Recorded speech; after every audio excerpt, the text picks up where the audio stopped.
Yo, trying to get my buddy John on here. Hey, Hello. what's up, buddy? How you doing? Doing all right. So I'm doing this from my car because I'm at my day job and it's quiet in my car, and I've decided to support Trump. So once you support Trump, you got to do a video in the car. You have actually decided to support Trump? No, I haven't really. Oh, okay, okay. Wow. We Um, took a turn since texting a few minutes ago. yeah, it was a very, very recent decision. Um, yep. So yeah, I got my anti-World War vet hat, repping that as always. My wife and daughter are now saying, "So I guess you're a hat guy now, huh?" So anyway, so how you been? I've been good. It was a crazy day today. Daylight savings has really messed us up with the nap schedule and stuff. Oh And yeah, so just the ages of the two kids, it's like, it's not quite where like they can just seamlessly transition to an hour difference, you know? So it was kind of challenging. I How get about that. you though? Uh, my daughter, first daughter, has never taken naps, so that hasn't been an issue. And we're homeschooled. When she was at public school or whatever, it was bad, but it's been pretty chill just because we've never been able to get the naps to work anyway. Yeah. But we're doing all right, doing all right. So I wanted to do kind of like a quick video before the election tomorrow, even though I think probably about half people have already voted. Um, and I kind of wanted to, I was thinking about like this kind of question of how Christians should vote, or should they? And then also from a libertarian perspective, because we both come from that broad tradition, um, where that sort of factors in. Because a lot of libertarians and anarchists would say, just you shouldn't even vote. And there's also this kind of tradition of some Christians who would say the same thing. So I guess I've got some of my own thoughts on it, but I kind of wanted to hear what you had to think first. So maybe my first question would be: are you voting, and how do you feel about voting generally? I'm not voting. I have complicated feelings about voting. I voted in the last election as a protest vote for Johnson, and I felt Mhm. that, and that was the only vote I cast. I didn't vote for anything up or down the ballot. And I felt that it was a good signal that there was a dissenting person in the area. But since I've come to realize, I think that uh, first, I don't know how voting actually aligns with the Christian message of loving a neighbor, spreading the gospel. I just don't think that there's any overlap there. And I think that that's sort of the fundamental question that Christians should ask themselves really when doing anything, right? Is like, is the thing that I'm going to do going to in any way contribute to a neighbor or spread the gospel? And if it doesn't, like, there's some second order questions, of course, but like in a civic context, I think that that's really the only question.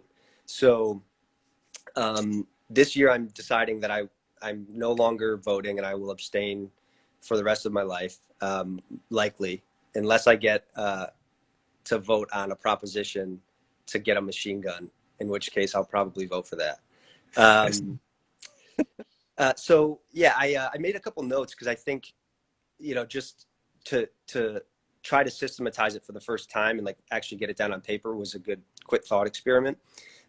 So I think like the idea of the Christian ethic, like what it is that we are commanded to do by living life as followers of Christ, and how that relates to voting versus its efficacy. I think those are the two big sort of separate challenges. Are we in any way doing something that will advance the kingdom of God here on earth? Or does it even matter, right? Because I kind of reject the notion on its face about like voting being some categorical imperative. I think that's crazy talk, but I think maybe it's worth addressing if our audience is just the sort of normie Christian. No offense. There's a lot of them out there, and I think we all, until you start reading like dissenting voices and stuff, you sort of just you sort of by osmosis take on a lot of like the civic character that we're taught in school, that like voting is this privilege and it's your voice, and by not voting is, in some respect, a vote in and of itself, often framed as for an opponent that you wouldn't like. Um, and I do think, though, that voting or not voting is a vote in either way. And I think that my not voting is purposeful, for the express purpose of saying, I don't consent to this system. I don't agree with any of the characters that are on offer. And even if I did, in every way, like, Ron Paul Light was running in my district or for president, um, I don't think that my vote matters. And so voting for someone is almost to say that, like, it almost gives people a sense of power that they don't have. And it's that Emma Goldman quote that constantly rings in my head about, if voting were legal, or if voting mattered, it would be made illegal. Yeah. It doesn't matter, right? And so I'm sure you've read it, but the Robert Nozick's 10 Tales of a Slave, or The Tale of a Slave. I actually think I have. Oh, we can run through it really quick. Well, Do you want to do that? we can do is the quick, because I want to try to make this about maybe 20 minutes or so. Oh yeah, go ahead. Someone should read it. That's a great example of why voting is sort of, you're a slave, whether you're being beaten by the master in the morning, or if you're given an opportunity to petition them not to. Sure. Yeah, that's a fair point. Yeah, when you mentioned Emma Goldman, I thought, because she actually tried to assassinate someone, I believe. So, Yeah, which I guess that would make a difference, and it is also illegal. So maybe she's got a point. Yeah. But rightly so. So, so here's kind of, I guess, how I've looked at it, because I do have some complicated feelings. I wrote this book called Fight the Powers, What the Bible Says About the Relationship Between Spiritual Forces and Human Governments. It's a long subtitle. And so the first part of the book, I really kind of laid out this biblical case that behind state power, there is always this kind of demonic power. And even if you take that symbolically or something, that's still a pretty damning statement that you find throughout Scripture. So, the kingdom of God under Christ is a different kind of kingdom that doesn't use violence, according to John 18:36. But the state always uses violence, so that's a distinction. And it calls for an exclusive claim on our citizenship, as we read in Philippians 3:20. So, but there's still this kind of big question. Okay, so even if we accept all that as true, in the meantime, we live here on Earth as travelers trying to get to our final destination, and we do have to think about how we should live while we're here. And that's going to be different, I think, from time to time and culture to culture, place to place. But in light of all that stuff, though, I think there's a pretty good argument made by Anabaptist Christians like Amish and Mennonites, and also a lot of people in the early church, that since we have an allegiance to the kingdom of God and to its nonviolence, participation in the state of any kind would be inappropriate for Christians. I think that's a pretty strong argument. There's a good argument to be made for that. And I think that's scary for some people, because you want to have this illusion of control, and you kind of are afraid of what happens when you don't participate. But it is sort of a leap of faith thing, right? You trust God to guide history, and you just kind of do what you think you're obligated to do, to play your part, Right. But I think on the other hand, like, as you read the New Testament, you see Peter and Paul encouraging like prayer for political leaders and for the direction that the state is going to function, which I think ultimately at their time period, there was almost nothing they could do apart from pray. But you also see them do actually a few other things, like the apostles in the book of Acts will push back against excesses and injustices in the use of political power. So when Peter and John are told not to preach the gospel anymore, they say in Acts 5:29, it's better to obey God rather than man, and they keep doing it. Mm-hmm. And Paul, for example, is a Roman citizen, but he's not given his rights as a Roman citizen, and he's beaten without any kind of trial or investigation. And he pushes back against that. And when he's basically, once they figure this out and they're embarrassed, they want to kind of hide it. And he's like, no, actually, I demand that the the magistrate lead me out publicly in front of everybody to shame him. Mm-hmm. And so there's this kind of pushback there. And so I think that suggests to me that even though political power is in a lot of ways sinful and dangerous, there may be some kind of a role for Christians to play, if nothing else, in pushing back against it when it goes beyond its basic duty of impartially keeping the peace and protecting life and property. So I think with all that in mind, I can't understand why, for example, a Christian might begrudgingly vote for a major party candidate in the interest of pushing back against like state excess, state violence. So like I get why someone might vote for Biden to calm the violent rhetoric or polarization which stems from Trump being Trump. I also get why concerns over radical left wing violence or abortion might push a Christian to like pray for God's mercy and then vote for Trump. But for me, kind of in light of all this stuff, I'm in this uncomfortable middle ground. But I will be, at least I'm planning on, unless God tells me something different tomorrow, on voting for Joe Jorgensen, the Libertarian candidate, as both a positive statement about what I think the state should be doing if it's going to exist at all, and also, but still, be basically fulfilling its divine function. But it's also, I think, a protest vote against the violence of the state as it exists right now. So that's kind of where I am on this thing. Um, like I said, I think there's a pretty strong argument you can make for not voting, not participating.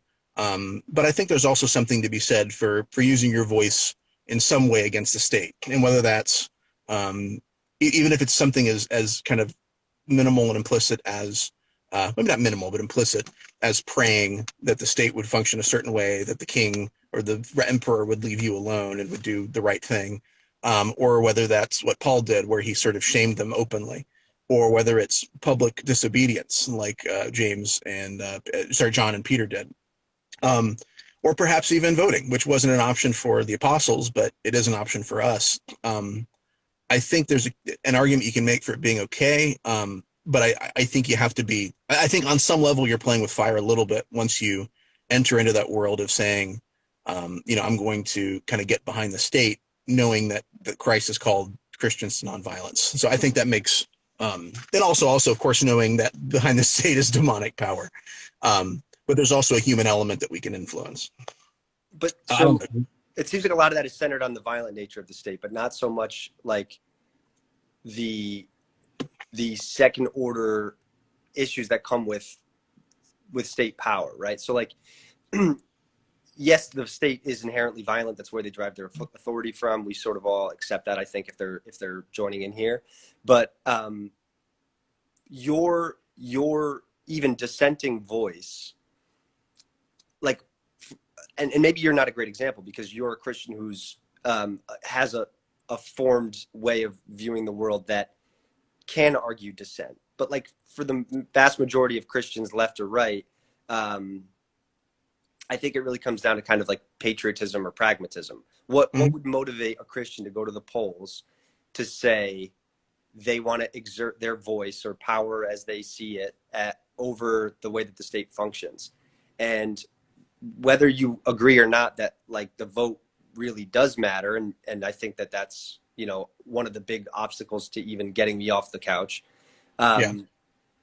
I think both issues, both sides of that, patriotism and pragmatism, have like really big issues. Patriotism because it is really sort of treating the state as an idol, and pragmatism in that like your version of pragmatism is not the same as the pragmatist voting for Biden or Trump, and your vision of the world is different. And so if there's going to be this like celebratory moment of conflict within the church, it seems to me that the best course would be to be arguing like a purposeful removal of yourself and therefore your body of Christians from it. Because like how often, and I don't think that this is unique to this moment or even like the last 100 years of Western civilization, but it's certainly more that like politics is a hugely divisive issue. And so if Christians are called to serve and as you were talking about like our journey to this next step in our phase of spiritual life, yeah. I was thinking like, the progressive church, and I find this kind of convincing in some respects, would argue that actually our call above all, beginning with Adam, was a stewardship over the earth in and of itself and over creation. And so you know, that could mandate someone to vote as a single issue voter, not for abortion, but for environmental protection. Yeah. And I think that that's equally understandable, Yeah. whether or not I agree with it. Sure. However, I don't care. First of all, your vote doesn't really matter. And second of all, even if it did, it's an express use of force for your vision of the way that the world is to look. And Yeah. so, you know, like Paul in what First Corinthians 9, he talks about how like he doesn't use power or rights granted to him by the Roman Church or the Roman yeah the Roman state because it's not really of use to his ultimate ends, which is to serve the kingdom of God. Yeah. So, you know, I was actually just brushing my teeth this morning, thinking I was looking at Spike Cohen. He came up on my feed, and I was thinking, could you imagine this guy? Like, he's kind of a caricature, right? And like in a good way. And I have really nothing against him, but like Yeah. he's anything but like a DC acolyte, right? Yeah. Walking into the White House for the first brief. Here's the deal, Spike Cohen. Here's Yeah. the keys to the machine. The empire's yours. Like, that's almost as scary to me, I'll be completely honest, Yeah. as Trump or Biden in its own way. Like, you are wholly unfit to take control of this thing. And maybe Unfit because one person should not be making those decisions for everyone. totally, but also like you're not steeped in the language or culture of manning this ship. Like, you just don't know how to steer it. There really isn't a whole lot of steering going on, right? But whatever functionary you're supposed to serve as, you have none of the wherewithal necessary to run this thing. And just the thought of giving control over to these like third party choices as they stand right now, it seems just as scary to me. Well, so I guess my question was the one reason I would distinguish a vote for a libertarian candidate from the other two is that it is essentially a vote for less violence, right? There's no area where voting libertarian will increase state violence. And so even if there is still some state violence that remains, it's ultimately kind of it's kind of like, you know, the church coming up to you know, the government during the civil rights era and saying, hey, you need to like stop, you know, hitting black people with fire hoses and kicking them off of buses. Now the state is still going to exist. It's still going to you know, create some violence, but it's going to create less because Christians spoke up against what was happening in that situation, right? And so I guess that's one way I see a distinction between voting for the libertarian candidate and voting for the major parties. Does that make sense to you, or do you think I'm lying to myself? No, I mean, I think you're right. I just don't know. I don't know that voting is really a means to that end in any meaningful way. And it's not because I'm just like, you know, really bearish on it. I just think like, even if it works, like imagine by some miracle this year, everybody gets to the polls and says, oh God, I can't vote for these people. I'm voting for Jorgensen. And she wins. And then suddenly she's being asked to like act as a diplomat in the face of Vladimir Putin or Xi Jinping, about like some major geopolitical issue. Like, we still have nuclear submarines floating around China. We still have huge missile defense systems all across the western border of Russia. Like, that stuff can be unwound, but I think only by someone who has like a pretty clear fundamental knowledge of how this stuff works. And we've seen with Trump as maybe the most outside candidate since like a Reagan maybe, and Reagan really wasn't that outside, that like the generals just disregard him. He's been saying for a year to get out of Afghanistan. And there was an article in the Times, I think, talking about how regarding Mattis's book, about how he would just say, yeah, we're just not going to do that, and we'll see if he like brings it up again.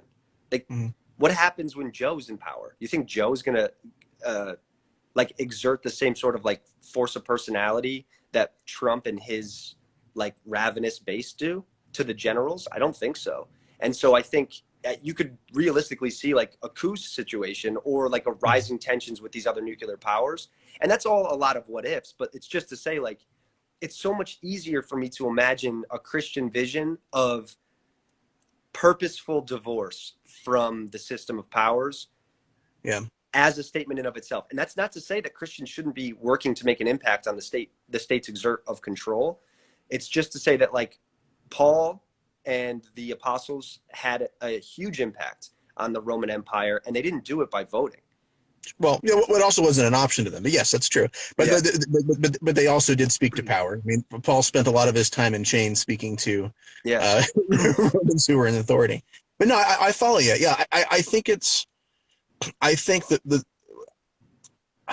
I think whether you vote or not, I think it's really important to remember that this is not the kingdom of God, and that you aren't going to bring the kingdom of God, and you're certainly not going to bring the kingdom of God by voting for Trump. But you're also not Right. going to bring it by voting for Joe Jorgensen or Joe Biden or Ron Paul or whomever, Howie Hawkins. Maybe you can do it voting for Howie Hawkins. No. I don't even know who that Um, is. oh, he's the Green Party candidate. Oh, this year. I'm Okay. just joking. Yeah. So so yeah, I think it's a complicated issue. I respect what you're saying, and I respect that sort of tradition in the Anabaptist and early church mindset, which basically said the state is so corrupt that we just shouldn't have any part in it. It's a different thing. They're on this track, we're on this other track. Um, but I guess I do think, I would love it, and I think the world, you know, because I love my neighbor, I care about my neighbor flourishing. And I know that my neighbor will flourish through freedom and free markets, through not being thrown in jail for, owning a plant, stuff like that. And so I think for me, even if, I don't really think that like you said, it's always possible that everybody, something will happen tomorrow and a lot of people will vote Joe Jorgensen in, but it's not very likely. It's very unlikely. But I think the more people who do it, the more it's one way of many of getting a message out there that people can hear, and they say, okay, so what's going on with this libertarian thing? Why did she get 10% of the vote this time? That's kind of interesting. And so then they start looking into it, and then that sort of freedom philosophy comes out there. And I think from a Christian perspective, you should care about freedom because you care about reducing violence, you care about reducing coercion, you care about ending wars. You care about religious freedom and not having the state exert its power over your ability to share the gospel and live the life that you want to live, whether it's in society or apart from it. Do you think Um, that those things all align with the majority of Christian voters? it probably doesn't, but I think it should. And I Yeah. think that I think one way though to do that, one of many, is I think to cast a vote against these other approaches. I So, just think that that argument has to be won first. You oh know? yeah. Um, if it's something we're trying to get everybody to do, yes. But I think at this stage, I think it's just about getting that stone rolling down the hill. And so that's kind of how I view the vote that I'm planning on making tomorrow. Is it's my way of trying to get the stone rolling down the hill. Hmm. And maybe it's going to be a heavier stone than I expect it to be. But um, but anyway, that's the way I think about it. But I don't labor under any misunderstandings that by doing this I'm bringing about the gospel or something like that. They're very different things, but it is, I think, just my way of telling the state, hey, I'd appreciate it if you would get off my back and off the backs of my brothers and sisters. And that like passive submission and humble use of the vote is something I can like totally wrap my head around and appreciate. And I want to draw a distinction. Like, I don't think I take a strictly Anabaptist view on the state because I am super interested in it. I'm just not interested in its current form or like supportive of its current form. Well, Um, you're also an anarchist, whereas Anabaptists basically just said, well, the state exists and it's supposed to exist and God has a plan for it, but we're just not going to participate in it.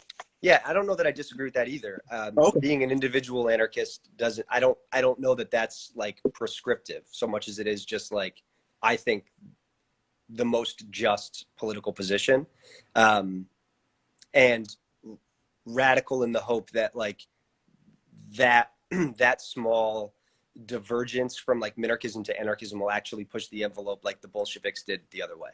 Mm-hmm. Um, but I want to talk a minute about like I heard and then read about this Foucault theory in one of his books called The Theory of the Shade, which is this idea that like the feudal farmers in like the UK in the 16th century, they were further removed from power than we are today because they were in the shade. They weren't really relevant in any meaningful way and therefore didn't matter. And it's kind of like the Amish, right? Like we don't like go through Pennsylvania.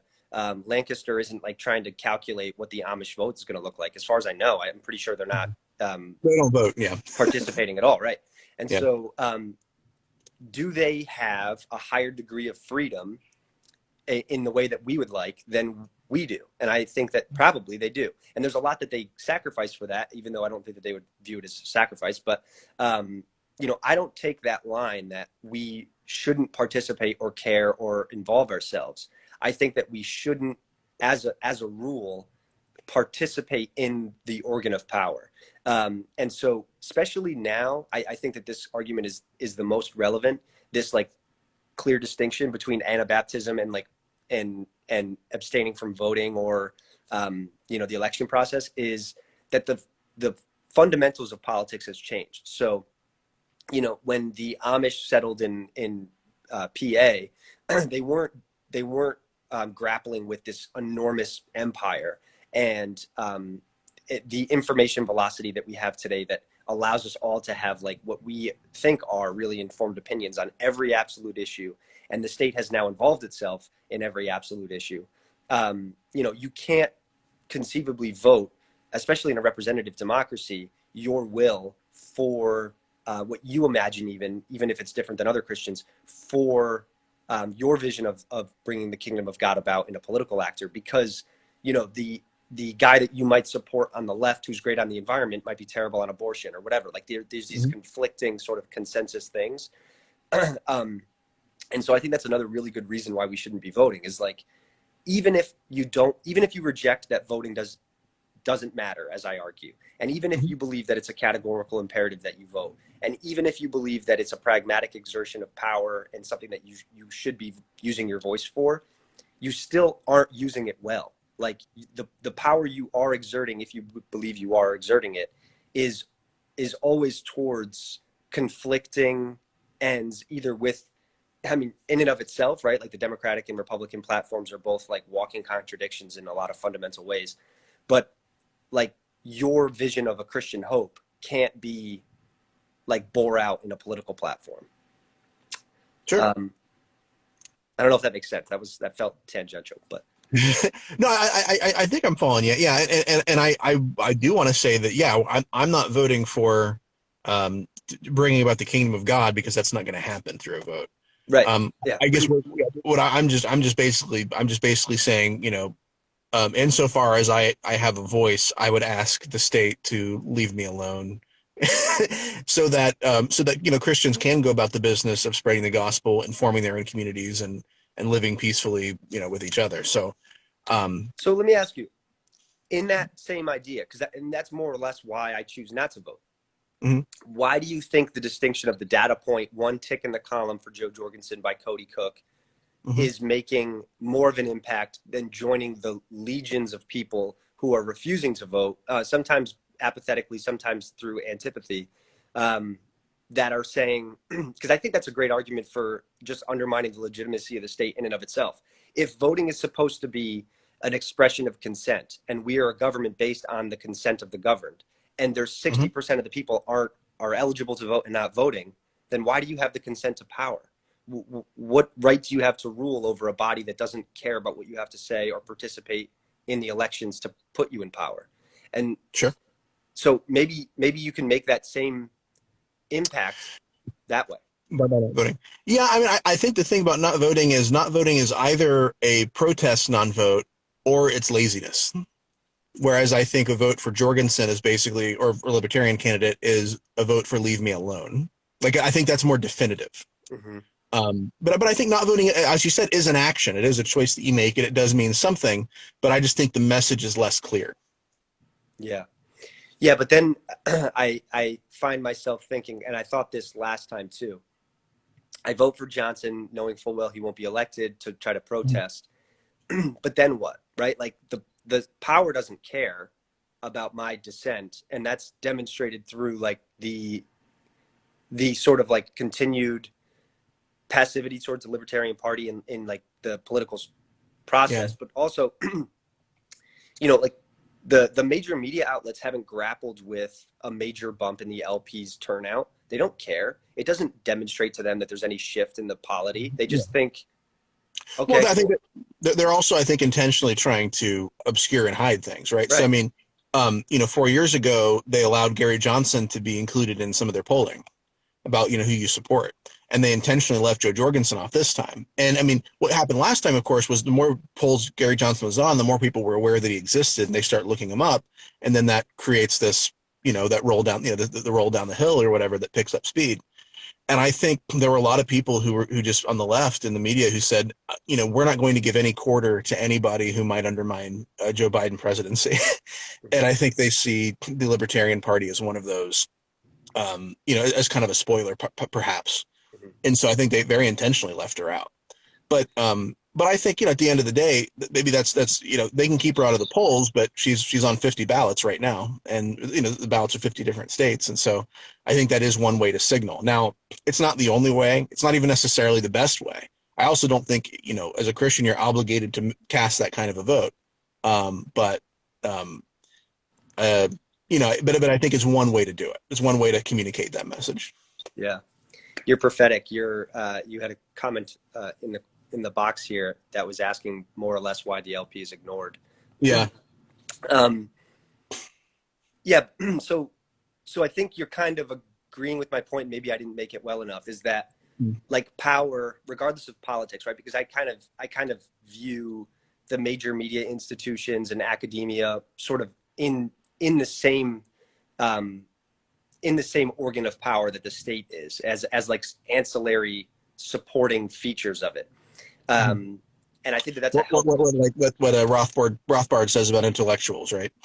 Right. Yeah. But I've been listening. Are you familiar with Curtis Yarvin? No. He's a pretty toxic figure, but he's really interesting.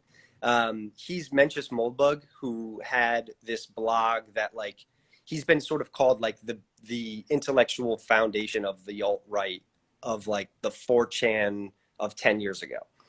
And he had this really popular blog that is now defunct, and he's writing a new one called Gray Mirror, Gray with an A.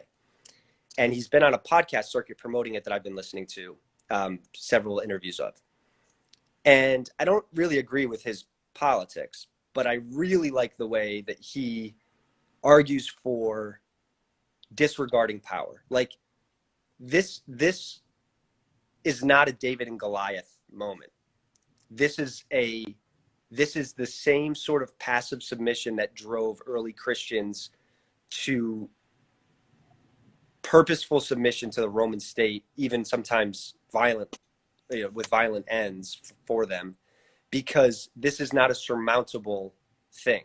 Even with the protest vote, it's just this power will continue to obfuscate or delay or impede opponents to maintain its power. And Yeah. the more opposition becomes obvious and builds coalitions and gains momentum, I think the more likely it is that this organ of power currently that we're dealing with will become more overt in its use of force and like its jealous sort of like protection of its boundaries. Yeah. And so I almost think like a protest vote, that was kind of the point I was trying to make earlier, is like, so what am I saying by voting for a protest candidate and then knowing as I'm casting the vote that it doesn't matter and that it only really makes like a peep in the whole Yeah. conversation. I'm clearly not doing it because I'm saying that if you don't listen to me, I will exert some greater force later. I'm just kind of like throwing it in there, and it doesn't really matter. and the dropper into what is that imagery of like the dropper into the ocean or whatever, like Mm-hmm. it's easier for me to take this like purposeful stand against participation. I don't know. Sure, I can follow that. Now, what I think I will say, you said something that got me my mind gears turning a little bit. Is that from a Christian perspective, the best thing you can do is not to vote. Like, if Christians all kind of got together and agreed, we're not going to vote for Trump, we're not going to vote for Biden, I would be happy not to vote Libertarian as well, right? Um, I think if we just sort of said, what we're going to do is love our neighbors, we're going to stop being so paranoid about protecting our power and our privilege, so that we have to vote for this guy or this other guy. We're going to stop playing this politics of fear and this sort of zero sum game thing where we're going to win and then the gays are going to lose or whatever. Um, and if we could just sort of agree that what we're more interested in doing is loving our neighbors and helping them and being a different kind of kingdom than what we're seeing around us, I think that would be the most important thing you could do. But you're saying that you would need like the bulk of Christians to No, be on no, board with that first? no. I think we should. I think every individual Christian should be doing that as best they can every Yeah. day. But I guess what I'm saying is, if we were doing that, I don't think this question of voting would even really enter my mind. Right. But I think because we're not doing that, I guess I'd like to be one Christian voice that's saying, hey, actually, I would appreciate, my opinion on the subject is the government's too big. I want people to be able to live their own lives without being molested by the state, and that is how that's how I love my neighbor. That's one of the ways in which I love my neighbor. Yeah. So I think, for me, it's um, the voting thing is, I think, can play a part, but I wouldn't say that it's essential. I wouldn't say it's necessary. I wouldn't say you have an obligation to do it.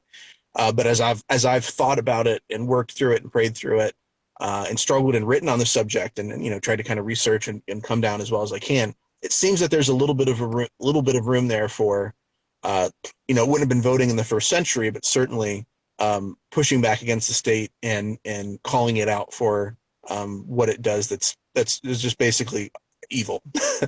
Yeah. So that's one small way in which I think I'm going to do that. And I will just say, I think the Christian lesson from the apostles should have been active participation in the conversation without participating in the power, but Mm-hmm.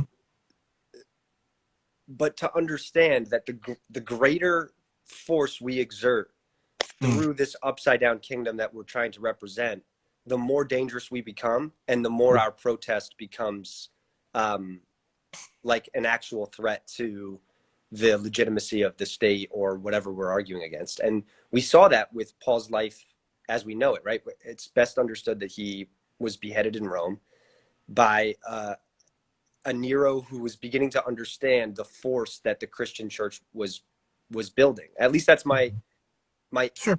infantile understanding of his death, without knowing a ton of the history. Yeah. And so, like, I mean, he was in chains and released several times because I think they could understand that it was almost like quaint, like, oh, okay, cool, Paul, you keep doing what you're doing, buddy. You're killing it. And then eventually they realize, like, oh, he's actually kind of a force that we need to reckon with. And the state doesn't reckon with forces against it in any way but the way they did with Paul, which is to take your head. That's exactly right. Yeah. And I mean, Christians, I think, are more, I think we evangelize more effectively when we die than when we kill. Right. And I think because the state is violence and voting is in a way some kind of a support of the state, I think you can make the argument that even if you're voting libertarian, you're participating somehow. But I guess what I'm trying to do is saying, well, I've been given this voice and I'm going to use it to try to basically say I don't want the power. I don't want to be able to tell my neighbor what to do and how to live their life through force. I'd rather persuade them. Yeah. And I think that is why I feel comfortable voting libertarian. Now, if I were voting, I have Christian friends who are concerned about Trump and the whole polarization thing, and they're Christian and they're going to vote Democrat. And I understand that too, but I don't feel comfortable, even as much as I don't like Trump and I don't want to see him in the White House, I don't feel comfortable using my voice to support somebody who's going to do things that I think are evil. And so, um, but I've settled on the libertarian thing and that kind of complicated gray area that I found when I read the New Testament, Mm. and I feel okay about that choice. But I was curious to get, because I knew that I think I suspected that you would disagree and take a different view, so I wanted to get you in on this too. Yeah, I appreciate you thinking of me. I think it's a hard thing, and I think Yeah. as I develop in this space, the more I believe that power is to be understood, but not acknowledged, and certainly not deified or justified through our action. And Yeah. so I won't vote if for no other reason. I will never vote again because I will never show consent in a system I don't consent to. Because even a vote for Joe Jorgensen sort of says like you're willing to play on the terms of the power, and I don't. I don't want to play the game at all, and I certainly won't play by the terms that you're allowing and or like that you're granting me. So I reject almost everything about what it is that we learned about like the civic duty, responsibility, privilege of voting.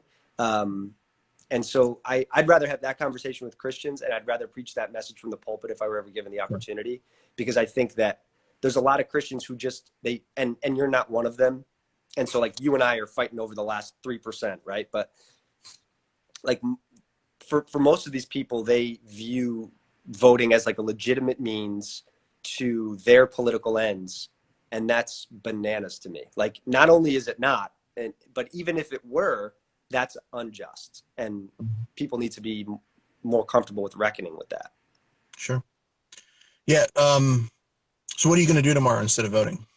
I'm going to watch my kids like I do every other day. And I'm going to scroll through Instagram and wonder why nobody laughs at my jokes. Dude, I think I love, well, I put the heart on a pretty high percentage of your memes, I think. You do. But, you know, my best friend is a follower of mine. And he, like my wife, likes almost all my pages. But it's kind of like your mom. You've now ventured into mom territory. We're like, I don't know if you're liking it or you're just like, you know, we're buddies now, so I gotta give you the heart. Yeah. So, do you think Biden takes it tomorrow? Man, I have really complicated feelings about this. I would not be surprised to see Trump pull it off. And I honestly believe that Biden was a cynical choice, not a strategic one, Mm-hmm. because Trump is the greatest boon to the Democratic Party and their ancillary, you know, like I talked about, academia and the media, than anything ever before. He is such a great animating force for them. And I Yeah. believe if Biden doesn't begin it, certainly by 2024, we are going to see the next new blue wave of like the FDR era. We're going to have, I think, a decade or more um, of unified government for the Yeah. Democrats. And I think that it's primarily because of Trump and the usefulness he has in like animating the left. Yeah. I I say agree. the Yeah. left liberals. Yeah. I think Trump is a good fundraiser for the most extreme and terrible segments of the Democratic and Republican parties. Mm-hmm. I think that the one real strong benefit of a Biden win is it signals, well, okay, so if Biden loses, then I think the AOCs and the kind of far left people in the Democratic Party say, okay, you guys tried it your way. Now it's our turn. Mm-hmm. And it also says to the Republican Party that they need to keep going with this Trump approach. And I think, a Biden win says the opposite. A Biden win tells the Democrats, okay, I guess we should try to go more moderate and stave off the progressives at the door. And I think it says to the Republican Party, okay, we tried the Trump thing. That wasn't a good idea. We're not going to do that again. That's at least, hopefully that's the way it would go if that happens. But I think populism dies hard. I don't think we're going to see a huge shift in the Republicans. yeah, he might be right about that. Well, I conducted an informal poll with my daughter, who's 7, and Joe Jorgensen has really good name recognition with her. Okay. She remembered Trump, but it took a few seconds, and she couldn't remember Biden's name at all. So I would say, if you were to extrapolate the results of that poll, I would say that I think Jorgensen's going to run away with it, and I think Biden's in real trouble. Yeah, yeah. I think Biden probably takes it, right? Like all the polls seem even more conclusive than the 2016 election, but it just seems to me that this could either simultaneously be a moratorium on COVID response differences, on foreign policy, on trade, on race issues, all of which Biden is the worst candidate the Democrats could have chosen in this moment, right? Like, he's just so bad on the issues that animate so much of the base that if we did not have the influx of mail-in voting that we have this year, if it were a normal election and people were going to the polls, I don't think you would have enough force behind Biden to get enough people to the polls to get him to win. I fundamentally believe that. I think this has been a huge benefit to him. But we'll see. Yeah, absolutely we will. Well, brother, blessings upon you. We need to do an Amazon a video screen watch at the same time or whatever. The Oh, yeah, video yeah, yeah, yeah, screen. yeah. So let me know when you have some time, and we'll do something. Yeah, this weekend I'm working, and the next weekend I should be good. All right, cool. We'll do it. Cool, man. Thanks a lot. Catch you later, y'all.